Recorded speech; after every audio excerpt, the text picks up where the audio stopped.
आर्यभट्ट, ज्ञान, विनम्रता और भारतीय चेतना की कहानी।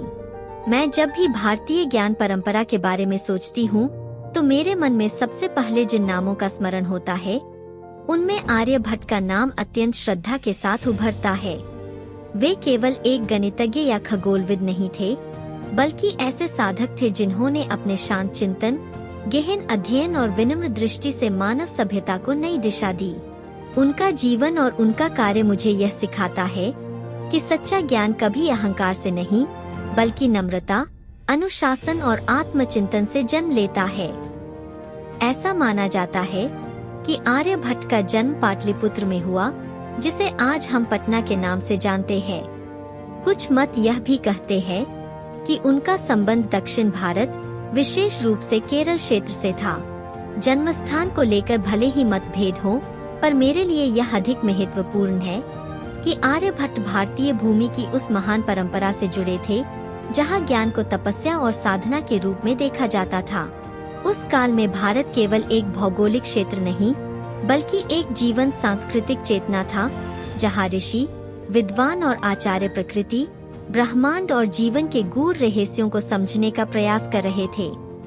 मैं यह सोचकर अभिभूत हो जाती हूँ कि 5वीं शताब्दी में जब आधुनिक साधन उपलब्ध नहीं थे, तब आर्यभट्ट जैसे विद्वान ने इतना गहन गणितीय और खगोलीय अध्ययन कैसे किया होगा। उन्होंने आर्यभट्टीय जैसे महान ग्रंथ की रचना की, जिसमें गणित और खगोल विज्ञान का अद्भुत समन्वय दिखाई देता है। मेरे लिए यह ग्रंथ केवल सूत्रों का संग्रह नहीं, बल्कि भारतीय चिंतन शैली का जीवंत प्रमाण है, जहाँ तर्क, अनुभव और सूक्ष्म अवलोकन एक साथ चलते हैं। आर्यभट्ट ने अंकगणित, बीजगणित और त्रिकोणमिति जैसे विषयों को जिस स्पष्टता और सरलता से प्रस्तुत किया, वह आज भी मुझे आश्चर्य से भर देता है। वर्गमूल और घनमूल की विधियां, समानांतर श्रेणियों का वर्णन और विभिन्न प्रकार के समीकरणों की व्याख्या उनके गहन गणितीय कौशल को दर्शाती है। वे गणित को केवल संख्याओं का खेल नहीं मानते थे, बल्कि उसे प्रकृति के नियमों को समझने का माध्यम मानते थे। भारतीय परंपरा में गणित को गणना कहा गया है, जिसका अर्थ केवल गिनती नहीं, बल्कि संतुलन और व्यवस्था भी है, और आर्यभट्ट का कार्य इसी भावना को प्रकट करता है। मैं विशेष रूप से उनके द्वारा पाई के मान की व्याख्या से प्रभावित होती हूँ। उन्होंने जो मान प्रस्तुत किया, वह अपने समय के अनुसार अत्यंत सटीक था। इससे मुझे यह अनुभव होता है कि वे केवल अनुमान नहीं लगाते थे, बल्कि गहन गणना, अनुशासन और तर्क के आधार पर निष्कर्ष तक पहुंचते थे। यह भारतीय ज्ञान परंपरा की विशेषता रही है कि यहाँ प्रश्न पूछने और उत्तर खोजने को साहस और सम्मान दोनों दिए जाते रहे हैं। आर्यभट्ट का योगदान केवल गणित तक सीमित नहीं था। उन्होंने खगोल विज्ञान में भी ऐसे विचार प्रस्तुत किए जो अपने समय से बहुत आगे थे। उन्होंने यह स्पष्ट किया कि पृथ्वी अपने अक्ष पर घूमती है। इस सिद्धांत को समझाने के लिए उन्होंने नाव और नदी का उदाहरण दिया, जो आज भी सापेक्ष गति को समझाने का एक सरल और प्रभावशाली माध्यम माना जाता है। जब मैं इस उदाहरण को पढ़ती हूँ, तो मुझे यह अनुभव होता है कि आर्यभट्ट प्रकृति के साधारण दृश्यों से गहरे वैज्ञानिक सत्य तक पहुँचने की क्षमता रखते थे। उन्होंने यह भी बताया कि चंद्रमा का प्रकाश स्वयं का नहीं है, बल्कि वह सूर्य के प्रकाश का परावर्तन है। ग्रहों की गति और उनकी कक्षाओं के बारे में उनके विचार उस युग के लिए अत्यंत क्रांतिकारी थे। फिर भी उनके लेखन में कहीं भी अहंकार या स्वयं को श्रेष्ठ सिद्ध करने की भावना दिखाई नहीं देती। यही विनम्रता मुझे सबसे अधिक प्रभावित करती है, क्योंकि भारतीय संस्कृति की आत्मा इसी में बसती है कि ज्ञान को सेवा और लोक कल्याण के लिए उपयोग किया जाए। शून्य और स्थानिक मान पद्धति के संदर्भ में आर्यभट्ट का नाम विशेष श्रद्धा के साथ लिया जाता है।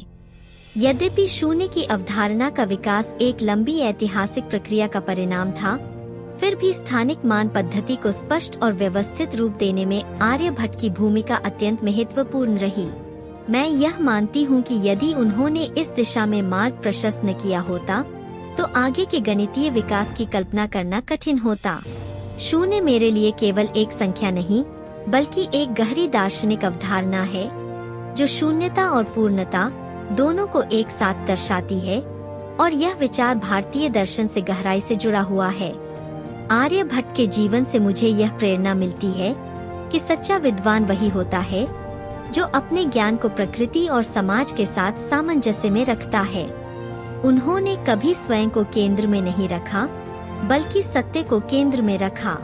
उनकी सोच में मुझे भारतीय संस्कृति की वह परंपरा दिखाई देती है जहां गुरु और शिष्य का संबंध केवल शिक्षा तक सीमित नहीं रहता, बल्कि जीवन मूल्यों तक विस्तृत होता है। मैं यह भी अनुभव करती हूँ कि आर्यभट्ट का कार्य हमें वैज्ञानिक दृष्टिकोण अपनाने की प्रेरणा देता है। उन्होंने परंपरा का सम्मान किया, पर अंधविश्वास को स्वीकार नहीं किया। उन्होंने जो देखा, जो समझा, उसे तर्क और गणना के साथ प्रस्तुत किया। यही संतुलन भारतीय संस्कृति की विशेषता है, जहाँ श्रद्धा और विवेक दोनों साथ साथ चलते हैं। आज जब मैं आधुनिक विज्ञान और तकनीक के युग में खड़ी होकर पीछे देखती हूँ, तो मुझे लगता है कि आर्यभट्ट जैसे विद्वानों की स्मृति हमें हमारी जड़ों से जोड़े रखती है। उन्होंने यह सिद्ध किया कि ज्ञान किसी एक समय या सीमा में बंधा नहीं होता। भारतीय सभ्यता ने विश्व को गणित और खगोल विज्ञान के माध्यम से जो दिया है, वह मानव इतिहास की अमूल्य धरोहर है। अंत में मैं यही कहना चाहती हूँ कि आर्यभट्ट केवल अतीत का एक नाम नहीं है। वे आज भी हमारे चिंतन, हमारे अध्ययन और हमारी संस्कृति में जीवित है। उनका जीवन मुझे यह सिखाता है कि विनम्र रहकर, निरंतर अध्ययन करके और प्रकृति के साथ तालमेल बनाकर ही सच्चा ज्ञान प्राप्त किया जा सकता है। भारतीय परंपरा में ज्ञान को दीपक की तरह माना गया है, जो स्वयं जलकर दूसरों को प्रकाश देता है। मेरे लिए आर्यभट्ट उसी दीपक की तरह है, जिनका प्रकाश आज भी मेरा और हमारा मार्गदर्शन कर रहा है। आपका बहुत बहुत धन्यवाद कि आपने इस कहानी को आखिरी तक सुना। कृपया मेरे चैनल को सब्सक्राइब कर लीजिए। कहानियों को और बेहतर बनाने के लिए अपनी आने वाली वीडियो में जरूर सुधार करता रहूंगा। आप अपने कमेंट जरूर छोड़िए। आपकी राय मेरे लिए बहुत मायने रखती है। धन्यवाद।